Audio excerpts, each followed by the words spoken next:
ಪ್ರಿಯ ವೀಕ್ಷಕರೇ, ಇವತ್ತು ಸಬ್ಬಕ್ಕಿ ವಡೆ ಮಾಡ್ತಾ ಇದೀವಿ. ಈ ಸಬ್ಬಕ್ಕಿಯನ್ನು 1 ಲೋಟ ಸಬ್ಬಕ್ಕಿಯನ್ನು 1 ಗಂಟೆ ನೆನೆಸ್ಬೇಕು. ಆ ನೆನೆಸಿದ ನಂತರ ಅದಕ್ಕೆ ಬೇಯಿಸಿದ ಆಲೂಗಡ್ಡೆ ಒಂದು ಹಾಕ್ಬೇಕು. ನಂತರ 1 ಸ್ಪೂನ್ ಜೀರಿಗೆ ಹಾಕ್ಬೇಕು. 1 ಸ್ಪೂನ್ ಚಿಲ್ಲಿ ಪೌಡರ್ ಹಾಕ್ಬೇಕು. ನಂತರ ಸಣ್ಣಗೆ ಹಚ್ಚಿದ ಕೊತ್ತಂಬರಿ ಸೊಪ್ಪು, ಸಣ್ಣಗೆ ಹಚ್ಚಿದ ಮೆಣಸಿನ್ಕಾಯಿ ಹಾಕ್ಬೇಕು. ಮತ್ತೆ ಈರುಳ್ಳಿ ಹಾಕ್ಬೇಕು. ಒಂದ್ ಸ್ವಲ್ಪ ಅದನ್ನ ಸ್ವಲ್ಪ ಕಡಲೆ ಸ್ವಲ್ಪ ಹಾಕ್ಬೇಕು. ಮತ್ತೆ ಗರಂ ಮಸಾಲೆ ಅದೊಂದು ಚಿಟಿಗೆ ಹಾಕ್ಬೇಕು. ಮತ್ತೆ ಕಡಲೆ ಬೀಜನ ಸ್ವಲ್ಪ ತರ್ತರಿಯ ಪುಡಿ ಮಾಡಿದ ಕಡಲೆ ಬೀಜನ ಒಂದು ಹಿಡಿಯಷ್ಟು ಹಾಕ್ಬೇಕು ಅಂತ ಚೆನ್ನಾಗಿ ಕಲ್ಸ್ಬೇಕು. ಇದು ಕೈಗೆ ಉಂಡೆ ಬರೋ ತರ ಚೆನ್ನಾಗಿ ಕಲ್ಸ್ಕೋಬೇಕು. ಇದನ್ನ ಈ ತಿಂಡಿಯನ್ನು ನಾವು SLV ಯೂಟ್ಯೂಬರ್ ಚಾನಲ್ ಕಡೆಯಿಂದ ಮಾಡ್ತಾ ಇದ್ದೀನಿ. ಇದು ತುಂಬಾ ಚೆನ್ನಾಗಿರುತ್ತೆ. ನೀವು ಮಾಡಿ ತಿಂದು ಮತ್ತೆ ಬೇರೆಯವರಿಗೆಲ್ಲ ಶೇರ್ ಮಾಡಬೇಕಾಗಿ ವಿನಂತಿಸಿಕೊಳ್ತೇನೆ. ಇದು ಪ್ರತಿಯೊಬ್ಬರು ತಿಂದ ಮೇಲೆ ತುಂಬಾ ಇಷ್ಟ ಪಡ್ತಾರೆ. ನೀವು ಸಹ ಮಾಡಿ ನೋಡಿ ಪ್ರತಿಯೊಬ್ಬರಿಗೆಲ್ಲ ಶೇರ್ ಮಾಡ್ಬೇಕೆಂದು ಕೇಳ್ಕೊಂತೀನಿ. ಮತ್ತೆ ಚೆನ್ನಾಗಿ ಕಲಸಿದ ಮೇಲೆ ಉಪ್ಪು ರುಚಿಗೆ ತಕ್ಕಷ್ಟು ಉಪ್ಪು ಹಾಕ್ಬೇಕು.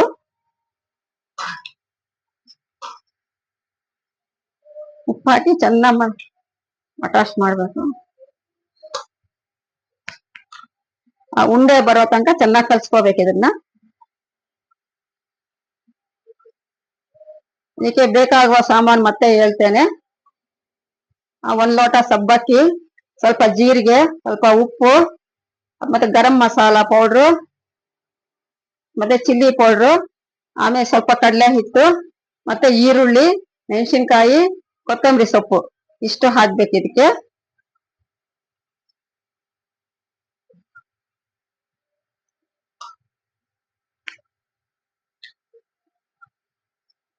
ಚೆನ್ನಾಗಿ ಉಂಡೆ ಬರ್ತಾ ಅಂತ ನೋಡ್ಕೊಂಡು ಚೆನ್ನಾಗಿ ಗಟ್ಟಿ ಹೀಗೆ ಅದನ್ಬೇಕು.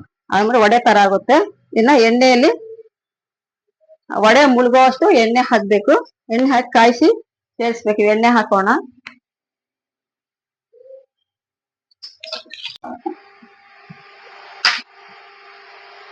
ಜಾಸ್ತಿ ಎಣ್ಣೆ ಕಾಯಿಸ್ಬಾರ್ದು, ಹಳ ಅಂಟತ್ತೆ. ಸ್ವಲ್ಪ ಹಾಕಿ ಚುರ್ರೆ ಅನ್ಬೇಕು. ಆತರ ಕಾಯಿಸ್ಕೊಂಡು ಇದನ್ನ ತೇಲ್ಸ್ಬೇಕು.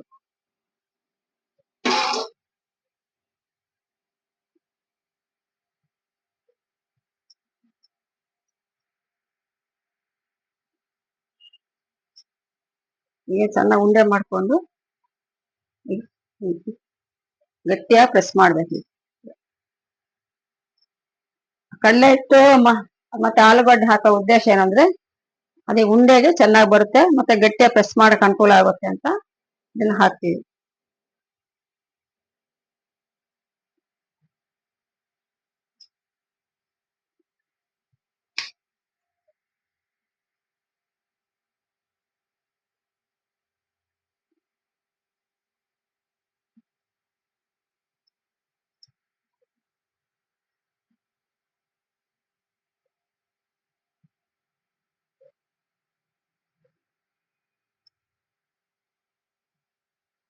ಕೆಂಪಗೆ ಬೇಯಿಸ್ಬೇಕು.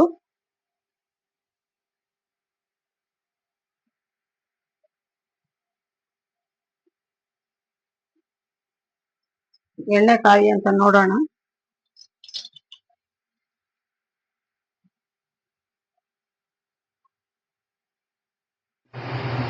ತಿರುವಾಗ್ತಾ ಇರ್ಬೇಕು. ತಿರುವಾಗ ಆ ಕಡೆ ಕೂಡ ಸ್ವಲ್ಪ ಮಾನ ಬೇಯ್ಬೇಕು.